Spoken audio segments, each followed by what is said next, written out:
there's a risk any place you are. There's a risk going to work every morning because there's no guarantees anymore. So at least in entrepreneurship, you have a little bit more control than you do. But in this day and age where layoffs are happening every single day, there's a risk no matter what you're doing. Hello and welcome to the podcast. I'm Townsend, your host. This podcast is for doers, dreamers, and those trying to decide what's next. I, along with amazing guests, will be sharing stories of success, failure, and what's to come. Thanks for tuning in. Hello and welcome to the podcast. Jenny Townsend, your host. Thank you so much for tuning in today. I'm so grateful for all of our listeners and our followers. And if you are new to the show, I just want to say thank you for joining. This show is all about personal and professional development. It was sparked by a personal, I would say, discovery in my life several years ago, and it's been the road to recovery. And not only do I share some insight into my personal life and the challenges and wins and the struggles, but also my guests do, and they come with lots of great experience, wins, and really tips and advice that we can all benefit from. So I'm super excited to have Lisa on. We were just talking a little bit, and if you are in the workforce or you know somebody in the workforce that's nearing retirement, this is definitely the episode to be listening to. We're going to be talking about how to identify who you are, either before you leave, after you leave, what you're doing with your life, what's next, and lots of things to consider pre-retirement. So I'm going to tell you a little bit about Lisa before I welcome her on. So Lisa Haynes, did I just say your name wrong? Yes, Haynes. Haynes, okay, I was so sorry, is a retired chief financial officer turned retirement coach, author, and speaker, helping professionals redefine life after full-time work. After more than 3 decades in corporate America, including 10 years as a CFO, Lisa stepped away from the C-suite to empower others to build purpose-driven, fulfilling retirements. She's the founder and CEO of Haynes Executive Solutions, where she blends financial consulting with certified practical and executive and retirement coaching. She speaks to audiences about life transitions, legacy, reinvention, and the often overlooked emotional side of retirement. She is also going to be talking about employer, employee, and ourselves. So Lisa, thank you so much for tuning in. I'm really excited for our conversation today. Yeah, thank you, Jenny. I'm glad to be here today. It's a fantastic afternoon to be here. I'm from Florida. It is warm. Well, it's always warm, but it is unseasonably warm today. So we were hoping to get a little bit of fall weather, but that hasn't happened. So I'm here in Florida. I am retired, but I chose to retire earlier than many do because I felt like I had so much to do afterwards. When I first decided to retire, my plan was I'm going to spend a lot of time with my grandkids. I have several grandkids. My kids don't live here in the Tampa area, so I was going to spend time with my kids. My husband and I were going to travel. We had all of this time. My mom moved down. So just all of these things that we were going to do in retirement. But what I didn't realize when I stepped into it, nobody told me to plan for, well, what will you do? You can't do those things for 20 to 30 years. What will you actually do? And so this idea of reinvention came. I really don't want to retire. I want to reinvent. But reinvention comes not just because of retirement. Reinvention comes almost at any point in our lives where we feel like it's time for a pivot. And so for me, this idea of I'm at a stage where I can do anything I want, essentially, because I'm retired. I don't have a full-time employer, but I can decide what I want to do is fantastic. And so that's what I want to share with others, which is this idea of reinvention, both at the retirement stage, before that, but also with pre-retirees, just to make sure that you're aware of more than just the financial that needs to be planned. Because when you decide to retire, whether it's at 55 or 75, you've still got the bulk of 15, 20, 30 years left of life to figure out what you're going to do with all that time. And so I think that's a fantastic thing for people to start thinking about today. And I always say it almost doesn't matter where you are in your career. Obviously, if you're just starting out, not as applicable, but for those who are kind of approaching those more senior levels, you may want to decide to retire earlier than you expected. Well, that requires you to plan pretty far ahead. If your retirement, lots of people are saying they want to retire in their 50s. If that's your plan, to retire in your 50s, then ultimately you have to start thinking about what you're going to do after that. Yes, for sure. I mean, I feel like I could take this conversation in so many different, Absolutely. just because I feel like, first of all, like I feel like there's like a generational shift when it comes to retirement, like mindset, where it was like, so I'm in my 40s, my husband's in his late 40s, and his sister's in her 50s. So his parents, worked a lot of the same jobs and they retired.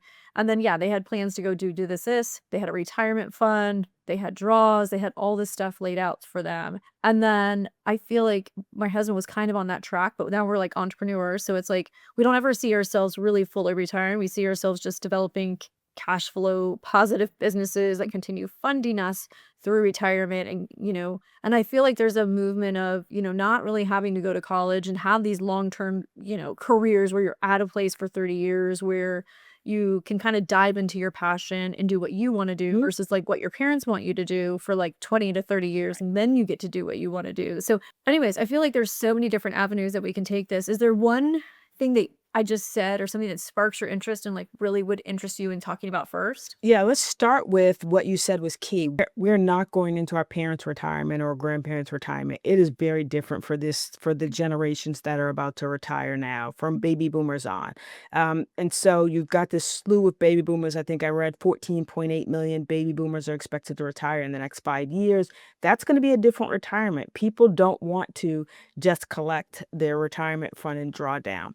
People want to still continue to contribute. Some people may want to work, but they don't know what they want to do. And so that is really key to recognize that this idea of the way people used to retire has changed. It's almost not retirement anymore. I don't know if there's going to be a new word that comes out with it, but I think it's more the flexibility to really do the things that you want to do in life, and to have a large enough financial nest egg that you're not completely worried about, am I going to be able to pay the bills? But as you said, producing positive cash flow that allows you the flexibility of doing some of the things you might do if you're retired, like taking a vacation when you feel like it, but also at the same time, continuing to motivate yourself to do things, because retirement can get a little stale if people aren't careful about it. But I think this next generation's idea of keep moving forward, keep reinventing myself, keep finding new things that I want to do. It's a more entrepreneurial world than it was when our parents were there. The thought of starting your own business was never in their mindset.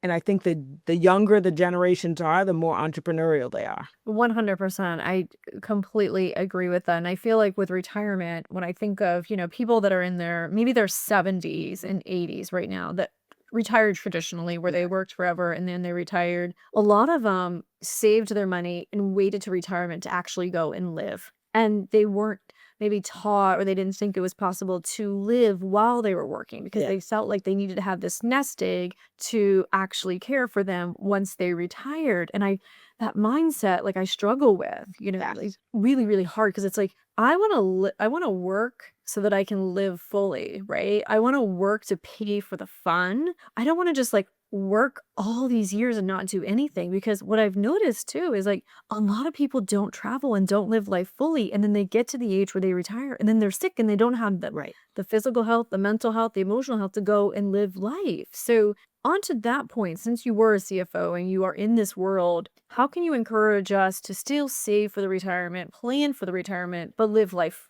right now? 100%, Jenny. 100% people ought to do both. And I think that that was the mentality of the past. When I retire, then I'll enjoy myself. The problem is you don't have the energy that you had before. So, we all know that travel has become a big challenge, right? Travel is not easy as it used to be. Travel is a thing, right? It takes time to travel. You have to do all the things, TSA pre-check and whatever it is. It's not as easy as it used to be to travel. And right now, people, it's getting worse to travel, harder to travel. But if you take it when you're young, you're a little bit more flexible with all the things that have to happen in order to travel, right? You definitely don't have to worry about as much, as equally as aggravating, but you don't have to, it doesn't stress you as much. And so I like the idea of people continuing to put money aside. I always tell young people, if your company has a 401k or 403b or whatever it is, and they match it, put in at least amount of money they're matching, because you're giving away free money. So make sure if they're going to give you 3%, at least put in 3%. Don't leave money on the table. But at the same time, you want to save money for that. Create the budget that allows you to put money away for things that you want to do, right? Continue to find things that enjoy. And I know that when you're younger in life, it's a little bit harder. You're still trying to just keep the lights on and pay the bills. But you grow to a stage where you get to make choices with your disposable income. And that's where I say, I love young people who I hear going out of the country. I just think that that is a fantastic opportunity for them to see the world while they can enjoy the world. And so if it requires you to, create some different kinds of spaces in your life, I say it's worth it to do that, to allow yourself to enjoy things today versus waiting. This mentality of I'll wait till I'm retired. A quick story. I have two friends who neither one of them made it to enjoy that. And they were both, one was in her late 40s, the other one was in his early 50s. They both passed away before they got to the stage where they could enjoy those pensions that they had earned. Very solid federal pension, local government pension, never got to spend those pensions because they got sick. And so don't let that be you where you're waiting. It's all this waiting that we do only to discover that you're not able to do that because your body, something comes up, family situations come up. Many of us are caring for, we're caregivers as well as some people in the sandwich generation, they've got parents and they've got children. That doesn't make it easy for you to just move around the way you want to move around. So, but try not to make that the reason you don't do things because otherwise you'll find that when you get to the end of the road, of work, meaning not the end of the road of I'm done, but the end of the road, you're saying, okay, now I want to do all these things, but you may not have you may not have the energy, you may not have the strength, you may not even have put away the resources to do that. Yeah, I know. My husband and I, we travel a lot now. So we have been married for almost 13 years and we got married. And like 2 years later, I started my company, which became my love, my passion, my everything. And just even getting away from work was never going to Mhm. happen. And my husband had this mentality of his parents where I can't travel. I got to have this in the bank and do that. Right. And so we never traveled. And I really feel like traveling is so important so that you can reconnect. You can celebrate the success that you've had, whether it's big or it's small. You can rest and then you also get to embrace like all the hard work that you work toward. Like this is why versus just doing day to day. And I couldn't imagine just working for 15, 20, 30 years and never taking a vacation. Anyways, we learned the benefits of taking a vacation. And so now we do some pretty elaborate trips as well. I mean, we are dinks, double income, no children. We have a third business as well that really funds the fund, which is great to have, that we made an investment. We had sacrificed a lot to actually get them to where we can actually benefit from it now. And I know that a lot of people are like, oh, I just can't do it. And I'm like, I think it's a mindset. Like, even just like you said, going overseas and going to Europe. Once you get to Europe, it's relatively inexpensive. The flight can be expensive, but you can also get a flight for $500 or $600 as well. But I think it's just the mindset of having to take off work, having to have someone take care of the kids, all the responsibilities. And there's so many excuses that we can make to prevent us from doing it. But I'm with you. I feel like we should do it while we're young. We did an Alaskan cruise. An Alaskan cruise is like the bucket list cruise that everybody waits until they're old to go on. And many of them couldn't actually go and do a lot of the excursions because they just didn't have the health or the stamina to Right. do it. So I'm a huge proponent as far as like traveling, whether it's local and it's just a few days. And it was so beneficial for me as a business owner. I was able to recharge and reframe the mindset and come back really fueled and support my people versus being very exhausted and depleted and depressed and all the things. Absolutely. Absolutely. So we were talking about the importance of retirement and like pre-planning for it. Let's kind of dive into what people should start thinking about as they think of the retirement, whether retirement's going to be 1 year, 3 years, or 5 years. Let's talk about how to start preparing for that. And then we'll get into what are we going to do, even though that may be part of it. Yes.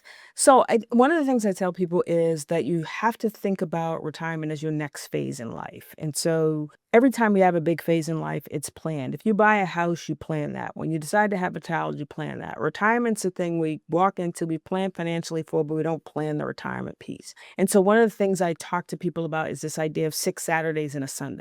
That's what retirement becomes. So Sunday usually stays the same. Saturday used to be your day to catch up and get things done, but now you have Monday through Friday and Saturday to do those things. And so now you have a lot of time. So people have to start thinking about a few things that are likely to change. One is there's a shift in your identity. The identity shift is real. People don't like to admit sometimes how tied they are to their title, but they are. So we are somewhat our titles that we carry are a big part of who we are, whether we want to admit that or not. And so losing that title becomes a little bit of an identity shift. There comes a little bit of shift in your purpose. What is my purpose now? Like, I knew my purpose when I got up for work and did that every day. Whether you enjoyed your job or not, you knew that that was your purpose. And now without the job, there's a reach for purpose. The other thing that will change is structure. So again, you have all this time. We're so used to our schedule, Monday, Tuesday, Wednesday, Thursday, Friday. It looks the same. You get up, you go to work, you do this. It basically is the same. So what happens when that's erased? Now you don't have that structure in place, and you have to figure out how you're going to build that structure. And so that's another thing people have to think about.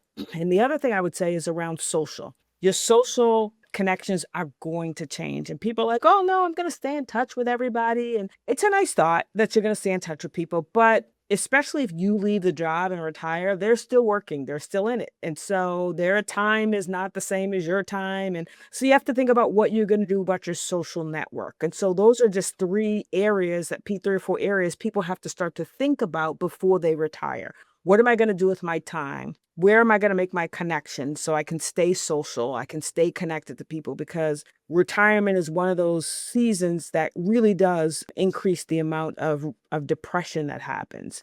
And so because people are isolated, they can easily fall into that depression. Once isolated, stay isolated and becoming an island unto themselves. And how do you keep yourself moving, right? What is your plan? The idea I had was great. I'm going to spend time with my grandkids. I'm going to spend time with their kids. I'm going to travel. That's all great. But, after a while, people want you to stop visiting.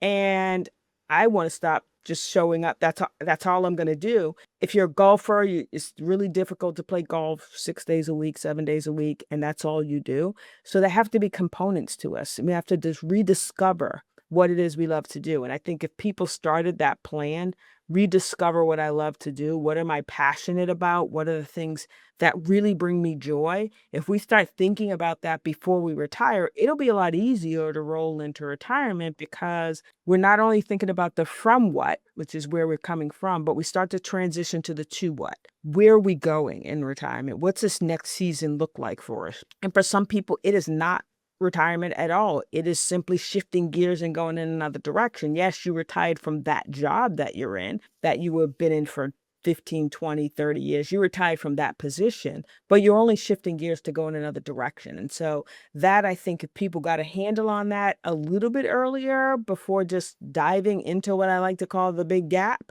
which is the gap between your job you had and where you're going, before dropping into that gap, to really start to fill it in a little bit. Okay, these are some of the things I know that I want to do.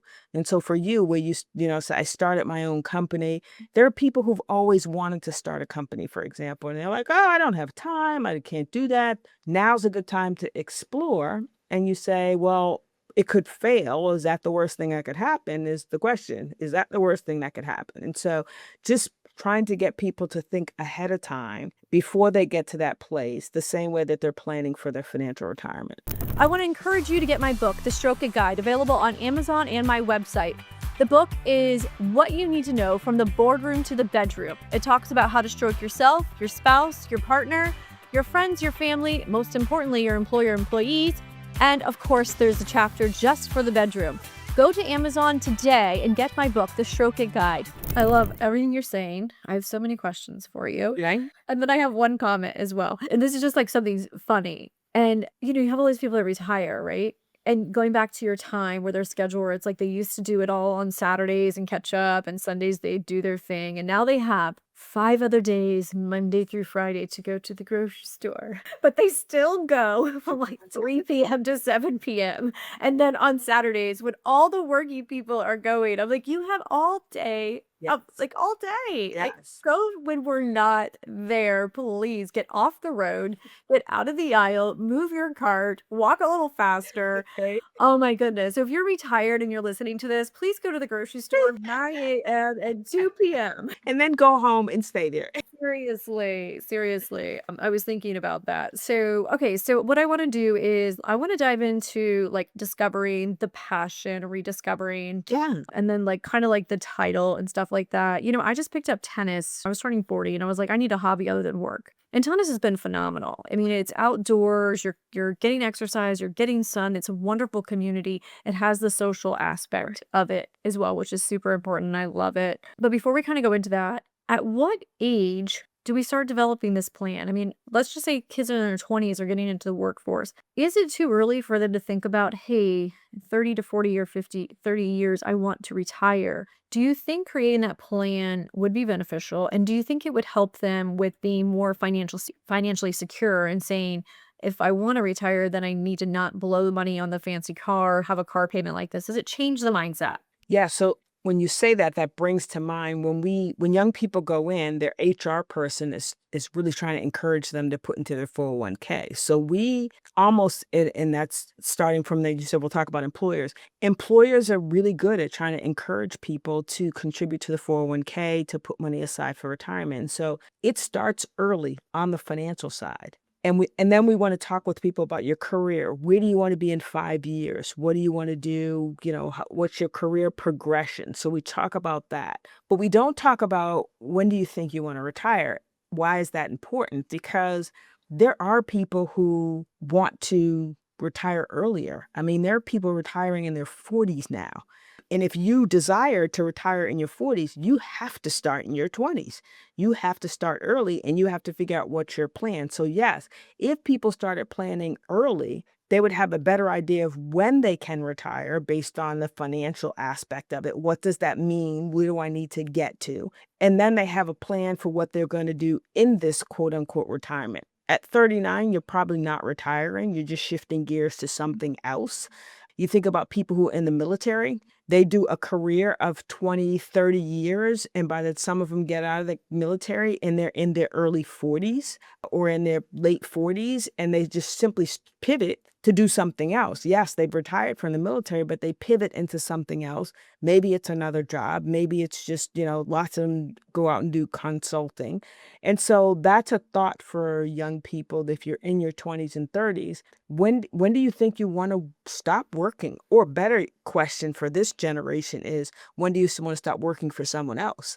So your retirement answer may be, I'm retiring from corporate America, and I want to do that by the time I'm 35, because by the time I'm 35, I want to be an entrepreneur, in which case retirement becomes this kind of fluid thing of when I feel like taking some time or having a break, I do. Yeah, I love that. Okay, so let's talk about title, like, and our identity.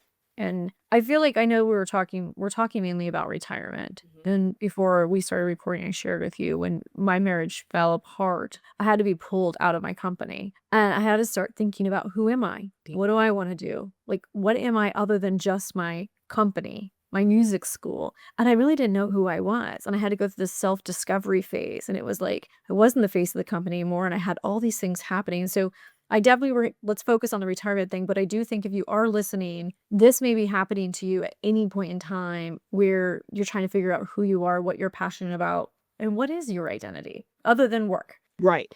And that, again, that can happen at any stage, right? Whether you are retiring or whether you're changing jobs or whether Maternity leave. maternity leave, you've had to step away for an illness. And so one, the recognition that we are tied to our jobs, and I like to marry this process to the grieving process. And I think that sometimes we don't realize that grief is just the loss of something. And so we grieve the loss of titles. When you retire, people are like, oh, I'm so glad I'm not doing that job. That it may be accurate, but you have been called the CEO for the last 10 years. You don't easily slip out of that title of being that, because that carries a certain amount of weight to it, and we tie ourselves to that. And I think the key to that really has to be, and you've probably figured it out, is to figure out where you're going. Because when you get excited about where you're going, you actually stop thinking about where you were. If I start getting excited about the future of what I'm doing, then the fact that I used to be a CEO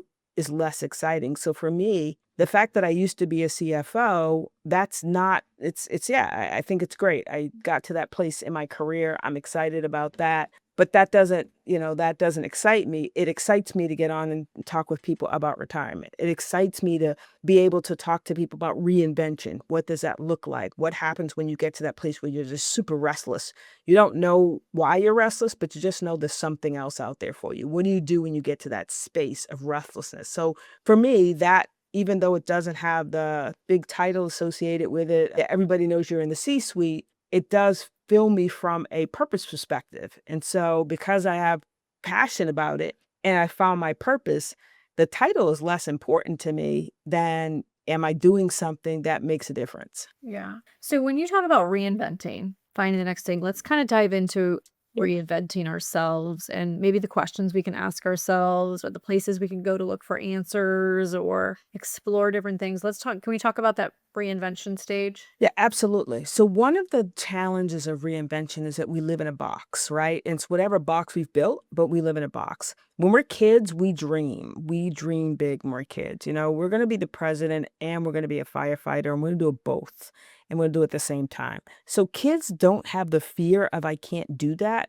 They just really think they can do almost anything, right? I'm going to be Superman. I'm going to be Spider-Man or Wonder Woman or whoever we're going to be, right? We're going to be one of the Fab Five. When we get to adults, we stop dreaming. We stop thinking about the things that we could do. We lose that confidence of, I could do that. And so I always tell people start with the dream. Like, if you could do anything and money were no object, what would it be? What's the thing you would do if money were no object? And, people say, I would, go to the beach. Probably not. If money were no object, that's not the only thing you would do. You might go to the beach, but you would eventually get bored there too. But if people can start with, what would I do if money were no object? They'll start to circle around something that they're passionate about. I really would want to do this. I would want to build houses for Habitat for Humanity if I had all the money. I'd want to grow a garden and sell my vegetables. So people will come up with the craziest, wildest ideas in their head, and that helps them to get out of their head. And then we can move down to a different street and begin to frame, okay, now that you're out of your head, let's look at these 10 things that you listed that you think are just crazy and out there. Do any of them resonate? And get out of your head of what you've done for the last 10 years. So when people say I'm going to reinvent myself, they usually start in whatever industry they're in or in whatever job. So their idea of reinvention isn't outside for me. I'll use it as an example. I'm reinventing, but not outside the finance industry. I'm just going to reinvent myself. But we don't give ourselves permission to say, I'm going to reinvent myself and I'm going to look outside of where I would normally look for this reinvention. I think that that's really important to start to ask yourself the question, am I in a box? Do I have tunnel vision? Who can I talk to that can pick my brain and ask me the right questions? Because sometimes we need to talk out loud and we need to have somebody hear us out loud and then challenge our thinking.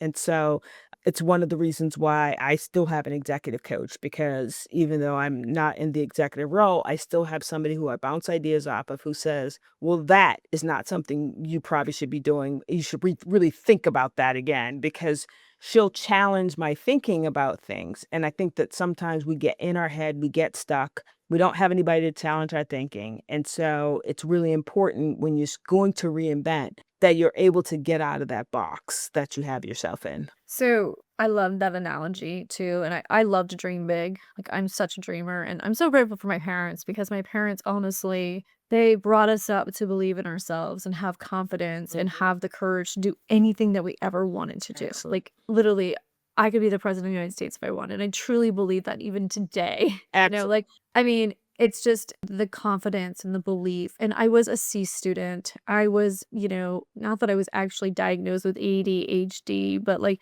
my parents never compared us to other kids. I'm sure they secretly thought that, but they never compared us. So they were not like, why can't you be like this kid and be so smart? Or even with sports, we weren't that great at all the sports, but my parents still encourage us to go and do it. And Right. I'm just so grateful for them. And I work in a child-based business and I'm around a lot of parents and I feel like there's so much comparison. And I think it comes back to the parents where it's like, they want to have their kids here because then it's like their status means that they're a better parent and they feel better about themselves. And I can understand that too. I mean, I don't have children, but I see all these other children. I'm like, oh, I'm so proud of them. Like it makes me feel good when I see kids on our stage and them transforming. So I can only imagine, like, as a parent, that fuels you to have your children be the best they can be Absolutely. and, see them maybe doing really good compared to other people. Sure. So I definitely think believing in them and all that. So what I'm getting to say is that we do shatter some of the dreams We or do. we doubt the children because we're like, oh, you're not going to get into that school or,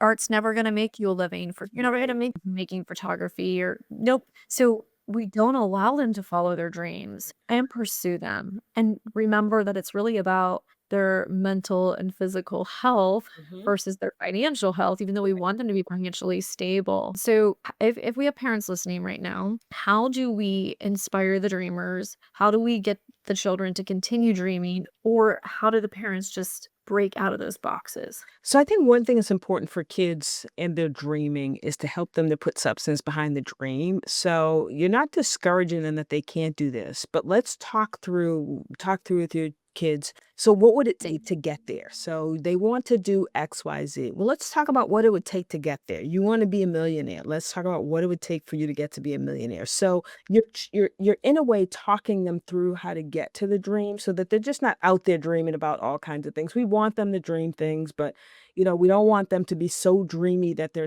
don't have their feet on the ground as well. And Right. so I encourage parents, let your kids dream. And then when their time is appropriate, have good conversations with them. So if one of your children says they want to be the president, absolutely.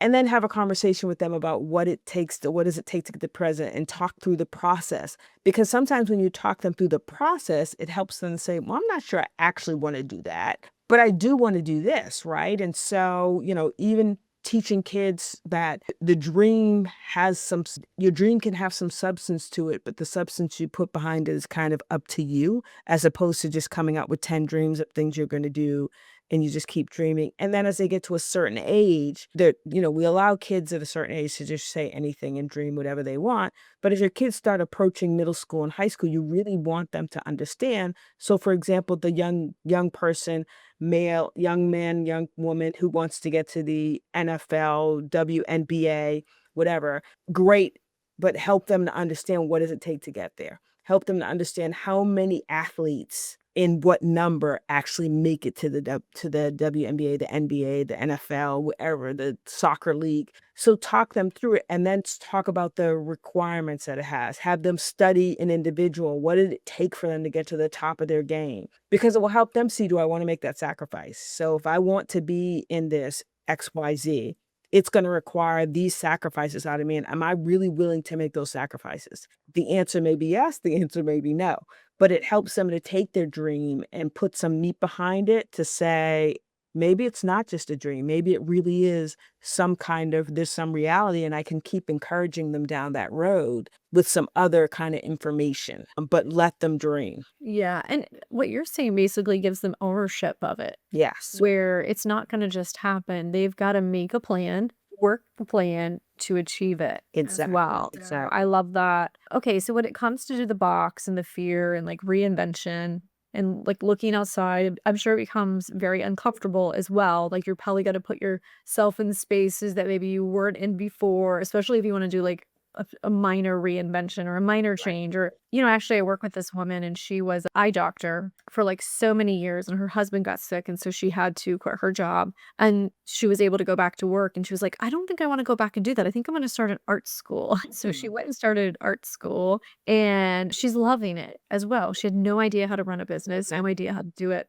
And it was very, very new for her. But for someone that is listening today that wants to reinvent themselves and they do want to dream big and follow their passion or do what they have always wanted to do but didn't have the means or the time to do it, how would you encourage them to move towards that? The first thing I would say is they have to acknowledge that it's going to be scary. that the fear is going to creep up no matter what, because fear is real. But my response to that, as I heard somebody say, was do it scared, but begin to do the work, right? So, first of all, figure out what it is that you're passionate about, what it is that really hits your heart. Because if you're not passionate about it, if you're not passionate about it, you're not going to keep doing it. It is going to fall by the wayside. You have to love this thing, you have to want to do it.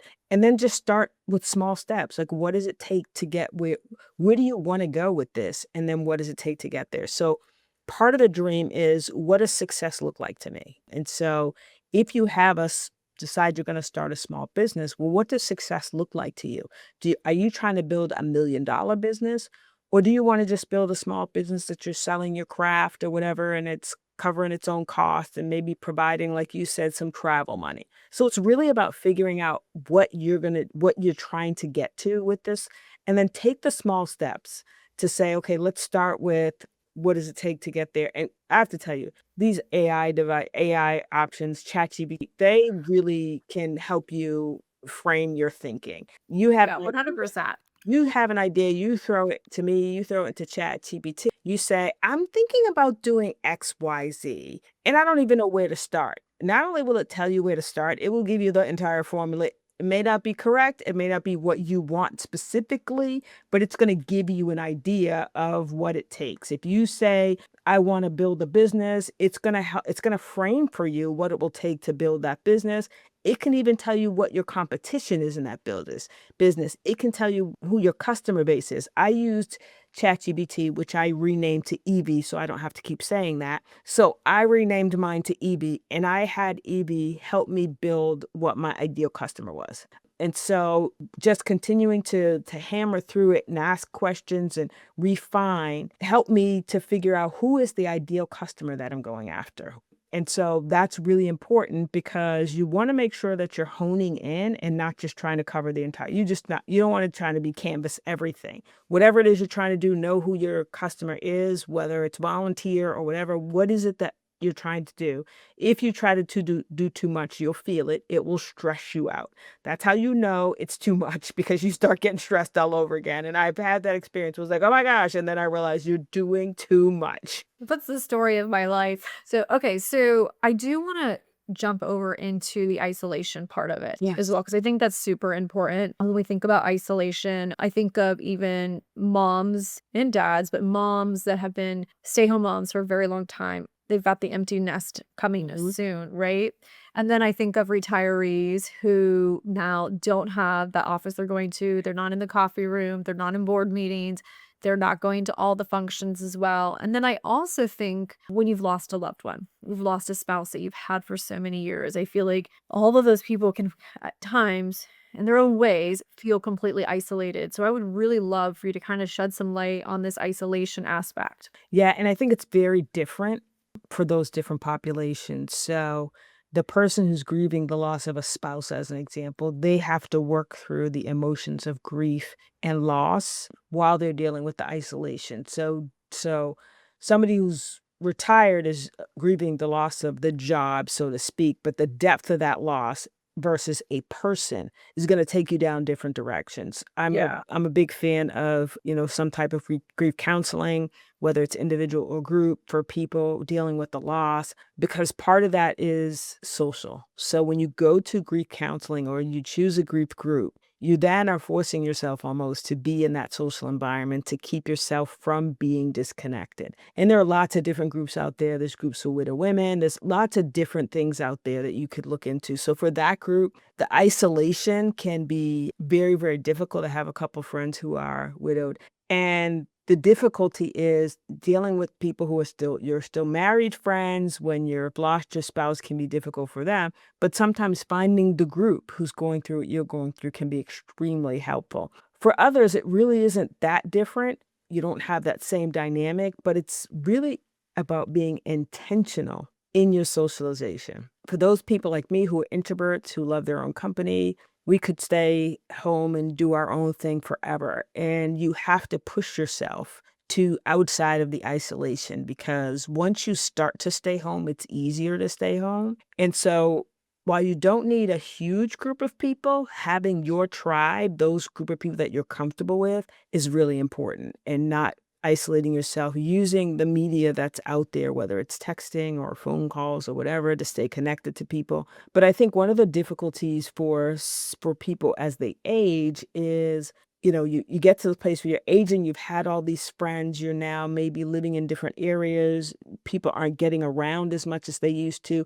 It's a lot easier to stay isolated, which is why social groups become really important, whether you're going to a senior center or you're doing some kind of craft, or you found some group of people who do something that you love to do, right? So that, whatever that group is, and it doesn't have to be just seniors. You could volunteer at a food pantry, which has all ages of people, diversity working at it. And there's an opportunity to both be in connection with people, but also to be doing what good for others. So there are opportunities out there. It pushes us to do that, but we have to take the action. And that's the hard part, is taking that action to say, yes, I know I'm isolating myself. And the problem with that isolation is the more you do it, the easier it gets. But it's a black hole. And so now the longer you stay there, the higher a black hole you have to climb out of. And then it's like, what was the point of retiring at that point? Well, that's the point of retiring. So I read a statistic that said 4 in 10 retirees unretire, and 42% of them, it's because they were bored. Yeah. And I think it's because they just haven't rediscovered or took the chance on themselves. And I think there's so much fear. Yes. And it's, maybe it's about planning for you to start your own business and knowing that you could potentially lose that money, and it's okay. Right. It's okay. Because It's if you okay. properly planned for it, Yes. it could be okay as well. Absolutely. I think there's just, I'm an entrepreneur. My parents are entrepreneurs, and I worked for other people as well. And I learned tons from working from other Yes. people. And my best bosses and mentors taught me so much. And if I didn't work for them, I wouldn't have been able to be developed in the way that I've been developed. But I love being an entrepreneur, and I always want to encourage everyone to do so. And I talk to a lot of middle school and high schoolers about the opportunity to entrepreneurship. Like, what are you passionate about? What do you love? And the thing is that they could start a little business, and they could just do it to fund their clothes, their Starbucks, their matcha, whatever it is. Whatever it is, teach it. And When I see kids doing a lemonade stand or something, to me, that's the beginning of entrepreneurship for children, with the ices or the lemonades or whatever they're going to do. It's the beginning of, you're teaching them how to make money. Even when there's a yard sale and you have your kids have a table at the yard sale, you're teaching them the value of money. Money is currency. yeah, So they're teaching them the importance of currency. I think that's too. They understand the value of it. And they Yes. understand the way things cost as well. So my parents made us buy like our own. I wanted a TV in my room. So 8 years old, I bought my own TV. I was like, I really want a Schwinn bike. I bought my own Schwinn bike. Right. And then it was like, I wanted something else. So we were in 4-H. So we raised animals and we would sell them for funds. And that's how I was able to contribute to my first car. And there was just so much value in that. My parents were very hard workers. And like, for love for us was like a roof over your head and food on the table. And let's go, Let's do this. So I think there's so much value in inspiring them to do Yes. their own business, because they can understand what they want to do and what they don't want to do. And even if it's a lawn business, a freshman can start mowing lawns in the neighborhood. Absolutely. He can build those, and by the time he's 16, he can buy his own truck and he can buy a trailer, Right. expand that on the weekends, and potentially have 3 or 4 neighborhoods. And when he's a senior, he could potentially sell that lawn business to fund his college, Right. where he's not going in debt and his parents aren't having to sacrifice their marriage and trips and everything else like that. Absolutely. But that's not the philosophy that a lot of people have. No, because there's a scared about the risk of your own business, when the reality is, as if you look at the economy, there's a risk any place you are. There's a risk going to work every morning, because there's no guarantees anymore. So at least in entrepreneurship, you have a little bit more control than you do. But in this day and age where layoffs are happening every single day, there's a risk no matter what you're doing. I 100% agree. So I do want you to talk about a few things before we wrap up. We're going to be going over our regular 45-minute time frame, but I just love the conversation. I think this is super valuable, and we didn't get a chance to hit on a couple things, and I want to make sure we do that before we wrap up our podcast. So some of the practical tips that I want you to share would be: pause before you pivot, stack the small wins, audit your circle, and ask legacy questions. I would like for you to dive into those. Yeah, you may have to repeat them for me as we go through, but pause to pivot. So I think one of the problems with us is we don't know how to sit still. And so we move because that's what we think is supposed to happen. And so one of the lessons I learned was when I came out of retirement, I didn't pause before I pivoted. And so as a result, I was doing everything. I was taking two different certification classes. I was almost going to take a third one. I was doing everything. I was just doing lots of things. And and I had a conversation with my executive coach who said, "What are you doing?" And I'm like, "Everything." And she said, "I thought you were going to take 6 months off." The problem is I didn't give myself permission to take 6 months off. So I hadn't set up that in my mind that I was going to take 6 months off. So when I started to feel that itch, I just started doing a lot of things. We've got to pause before we pivot because the pause is where we actually get the purpose and start to have things make sense. And we just don't start doing activities because as humans, we will just do activities thinking we're accomplishing things, checking boxes, when the reality is we may be painting the wrong house and have our ladder up against the wrong house that we're painting. So it's really important that we pause to pivot. The second one was Stack small wins. we don't celebrate ourselves enough. And so one of the ways that we can learn to celebrate ourselves is go for the small win and then another small win and then another small win. It makes you feel really good to have a win. And it doesn't have to be a huge win, right? So you start your business and you get your LLC registered, you get your bank account set up. That is a win. You've gotten further than a lot of people with a business in their head. So that's a small win. Now, what's the next win? You've now got your brand together, right? So you know what your brand is going to look like. So stack the small wins, set small goals for yourself. Yes, we'd all love to have the big, hairy, audacious goals, but those don't have to come right away. If you stack small goals, you start to get courage. The fear starts to get behind you as you get one win after another. So stack those wins and you'll get higher. I love that. Thank you. Okay, audit your circle. Make sure people around you support you, who you're becoming, not just who you've been. Yes, absolutely. So I tell my clients, let's do an inventory of your circle. Let's list all the people who are close to you in your circle. Some of them may be people who need to be audited out of your circle, not because they're bad, but because where you're going, they're not going to help you get there or they're going to drag you back. When you retire in particular, you may have to decide which relationships you're going to invest more in which relationships that was that part of my life and I have to let that go. But by looking at our relationships and choosing the ones, not just the people who can do things for us, but the people who support us and we support them, creating the right tribe for yourself takes you a lot further. 100%. I feel like auditing your circle is great to do every 5 years because we Yes, change I so much. agree. Like when I think I of myself agree. at 43, like where I was, 5 years ago, completely different where I I was. And agree. my friends and my circles have changed Yes, as well. yeah, I've absolutely. outgrown some people, I found new people, and depending Yes, on, like, what season of life, like, there was a season where I was, like, grinding, where I didn't have time for right. You friends, didn't but have I was, like, time. I would make time for business individuals because I could talk shop, they can Yeah, understand, and now in this season, I'm trying to have more right. circles that involve, genuine conversations with friends and Mhm, family mhm. where it's not all business talk. I Right. actually had a friend that was like, "All you do is talk about business," and I was like, You're like, "Okay, you're out of the maybe true." circle right now for like 10 years. Okay. The other one that you had put on here too, which I love too, is ask legacy questions, shift from what should I do next to what do I want to be remembered for? This one's big for me because when you leave your job, you leave some legacy. It may be good, it may be not so good. People might be glad you're gone. So, legacy questions are important because it says, when I leave this world, what are people going to say about me? And so, some of the legacy questions I ask people to handle are one of the things I do is an exercise, particularly if I'm doing a workshop that says, this sounds pretty morbid, but I would like you to imagine yourself at your own funeral and what do you want people to say about you? Because whatever you want them to say about you is what you have to live now. So you have to live that legacy. You can't just expect to show up at your funeral and expect people to say things about you that you never lived. And so I think that that's really important. I always say, what do you want people to say about you? What's the legacy you want to leave?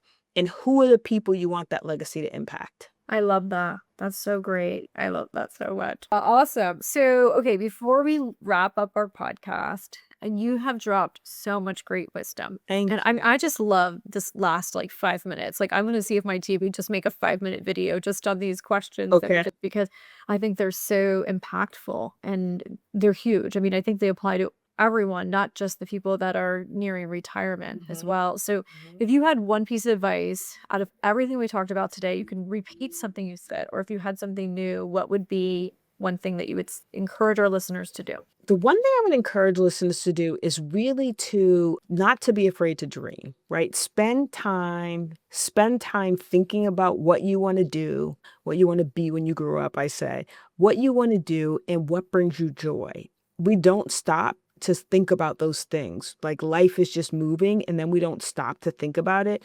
But I would say how much time can you put aside to just sit and think? Like if I could do anything I wanted and money were no object, what would it be? And I think if you know the answer to that question, that it's a mindset change. It really is. And I think it also encourages you to get through the hard days It as does. well. So I'm a huge believer in developing a 1-3-5. Like, where do I want to be in 3 years? Where do I want to be in 5 years, personally and professionally as well? And having my eyes set on the end goal or like the end of the tunnel, it makes those really hard days like, okay, but I know where I'm going. I Exactly. know what I'm going to get to achieve and where I'm going to, like, for us, like with our trips that we take, once a year. I mean, we'll go overseas for 2 to 3 weeks, and I mean, they're great Great. trips. That is great. It takes a lot of planning, takes a Yes. lot of saving, and especially, like, 2 months prior, I mean, we have to work a whole month in advance, and then we have to work a lot when we get back. So Right. the month prior and the month after are usual hell. They're horrible, but in between, But at the same time, we have to look forward. Like, we've got a really great trip coming up next May and next July. And I'm like, nice. okay, I just know that I've got to make smart spending Yeah. decisions now. So no Starbucks, no going out to lavish dinners, can't go Mm. shopping, I can't blow any money because Right. I've already paid for my trip, but I don't have it extra in my budget. Mhm. And then you have something to look forward to as well. Absolutely. I love what you're saying, and I'm so grateful for our time together. And obviously, I'm in Sarasota, you're in Tampa. We should definitely We should. We should. I love driving down to Sarasota. It's beautiful. And I have a venue, so if you ever wanted to host something for retirees, I would love to host you. So, okay, so we do need to wrap up. I do know that. And for all the listeners that are still with us, thank you so much. If you want to connect with Lisa, Lisa's going to tell us how to get a hold of her. I am all things retired and killing it. So my email address is lisa@retiredandkilling it. My Facebook is retired and killing it. My Instagram is retired and killing it. You can find me there. My website is www.retiredandkillingit. And so you can find me any of those places. If you're on LinkedIn, feel free to connect with me. You can look me up, Lisa J. Haynes. And so it's just been a joy to be on your show, Jenny. And I'm sure this is not the last time we will be connected. Definitely not. And I want to connect you with my friend Genesis, who hosts a lot of women events as well. So I'll make sure to make that connection. For everyone that's listening and tuning in, I want to say thank you for your time. Thank you for listening to us. If you could think of 5 of your friends that could benefit from today's message, I want you to send them the link to this podcast right now. If you have time later because you've enjoyed the show so much and you want to give us a review, we'd greatly appreciate that as well. I'm wishing you a really great day. As Lisa said, start planning your retirement now. Start thinking about what you're passionate about. Find a hobby, find the right circle of people, and just live life fully. I'm looking forward to seeing you guys on the next show. Lisa, thank you so much for tuning in and being a guest today. Thank you. Thanks for tuning in to today's podcast. I want to inspire you to send this podcast to 5 of your friends that you think would benefit.